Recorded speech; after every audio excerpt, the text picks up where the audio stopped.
bon week-end.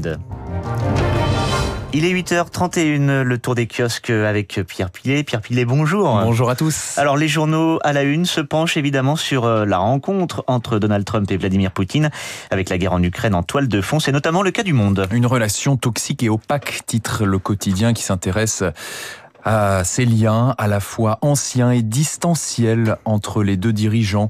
Une relation dépourvue de l'alchimie qui existait entre Ronald Reagan et Mikhaïl Gorbatchev à la fin des années 80, ajoute le correspondant du journal à Washington.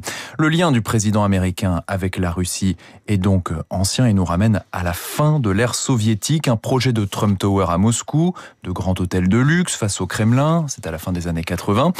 Et puis ce pseudonyme Krasnov, c'est sous ce nom que Donald Trump aurait été recruté par les services secrets de l'URSS, le KGB, selon un ancien agent soviétique du Kazakhstan. Dans les années 2000, des fonds privés russes massifs irriguent les affaires et les propriétés de Donald Trump, poursuit le journal. Et le magnat de l'immobilier adoube Vladimir Poutine. Il fait de l'excellent boulot pour reconstruire la Russie. Donald Trump rêve même de voir le président russe apparaître en 2013 dans Miss Univers. Alors vedette de télévision, il est à Moscou pour le concours. Quelques années plus tard, en 2017, le voilà à la Maison-Blanche. Première rencontre avec Vladimir Poutine en Allemagne, à Hambourg. Sobre comparé au sommet de Helsinki un an plus tard, note Le Monde. Pendant ce temps, le FBI et le ministère de la Justice des États-Unis enquêtent sur des ingérences russes dans la campagne présidentielle qui a porté Donald Trump au pouvoir, avec des soupçons de conspiration impliquant le président américain, ce qui n'est finalement pas prouvé. Sous pression du Congrès, l'administration Trump prend des sanctions contre des ressortissants russes. La Maison-Blanche fournit des missiles anti-chars à l'Ukraine qui combat les séparatistes pro-russes dans l'est du pays. Pas de quoi rompre le lien entre le républicain et Vladimir Poutine. Tous deux auraient eu au moins 7 conversations privées selon un célèbre journaliste américain, Bob Woodward. Dans le mouvement MAGA, Make America Great Again, rendre sa grandeur à l'Amérique, on se montre hostile vis-à-vis de l'Ukraine, fasciné par Poutine, dirigeant autoritaire incarnant des valeurs masculinistes. Peut-on encore lire ? L'article conclut, Moscou peut se réjouir d'avoir un tel interlocuteur à Washington, en référence au président américain bien sûr, qui accueillera son homologue russe en Alaska, ex-territoire appartenant à la Russie. Et Pierre Pillet, nous sommes le 15 août, jour de l'Assomption pour les chrétiens. Le Point s'intéresse à la nouvelle vague catho. C'est le titre du dossier de l'hebdomadaire. La France se déchristianise toujours plus, peut-on lire. L'Église est engluée dans une crise structurelle marquée par les scandales sexuels, mais la soif spirituelle des nouvelles générations dans un monde déboussolé offre un nouveau terreau favorable à une sorte de catho revival. Revival signifiant renaissance. On notera que même l'Église n'échappe pas aux anglicismes. Il y a moitié moins de prêtres par rapport aux années 2000, mais 2 fois plus de diacres. Ils sont plus de 3000.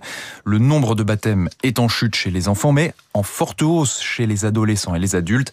Près de 18 000 cette année, selon la Conférence des évêques de France. Des pans entiers du catholicisme s'effondrent, mais on perçoit une énergie, note un abbé qui officie à Saint-Avold en Moselle. Pas une semaine sans que des jeunes ne viennent pour demander à parler, se confesser, recevoir le baptême, la confirmation. Ça bouillonne. L'évêque de Saint-Denis, Monseigneur Guillet, confirme cet engouement des jeunes. Dans son diocèse, les demandes de baptême ont augmenté de 50% chez les 18-25 ans cette année. Au sein de nombreuses familles antillaises, réunionnaises ou issues de l'immigration, la transmission de la foi a bien fonctionné, analyse l'évêque. Et Charles Mercier, spécialiste des relations entre jeunes et religion, d'apporter sa lecture et d'élargir. Pour ce spécialiste, les jeunes se reconnectent avec une tradition qui existait dans leur famille avant la génération de leurs parents.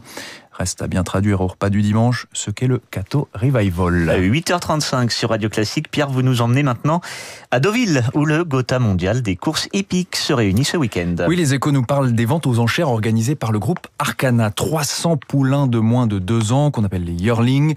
Les 3/4 élevés en France et qui sont issus d'étalons et de juments stars. Les ventes ont lieu entre demain et lundi devant un parterre d'acheteurs français et surtout étrangers.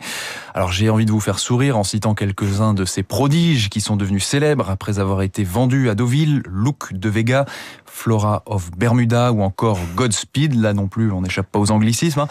Je vais redevenir un peu plus sérieux en vous expliquant que l'ombre de Donald Trump trône sur ses ventes et trotte derrière les potentiels acquéreurs. Pourquoi ? Eh bien parce que ces pur sang n'échappent pas aux droits de douane de 15% imposés par le président américain, rappellent les Échos.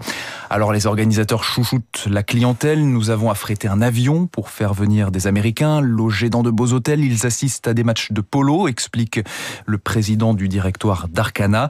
Il faut que l'expérience soit inoubliable pour les inciter à laisser leurs chevaux à l'entraînement en France. Ainsi, la question des droits de douane ne se posera pas, ajoute-t-il.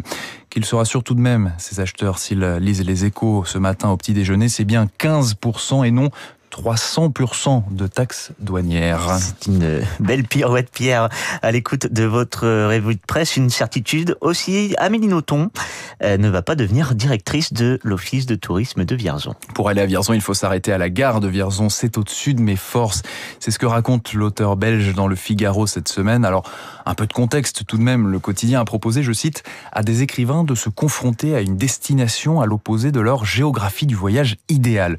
La rédaction du Figaro imaginait par exemple un invité régulier de Radio Classique d'ailleurs, Sylvain Tesson, en train d'escalader l'immense tour Burj Khalifa à Dubaï, mais il n'était pas disponible à cause d'un été rempli jusqu'à la glotte, s'est justifié l'auteur des Chemins Noirs. Nous voilà donc avec une Amélie Nothomb en gare de Vierzon, c'est moins loin et plus accessible, il faut dire. Mais alors que fait-elle ici dans cette sous-préfecture du Cher ? Eh bien, son train s'y arrête pour l'emmener vers la foire du livre de Brive, 275 km plus au sud.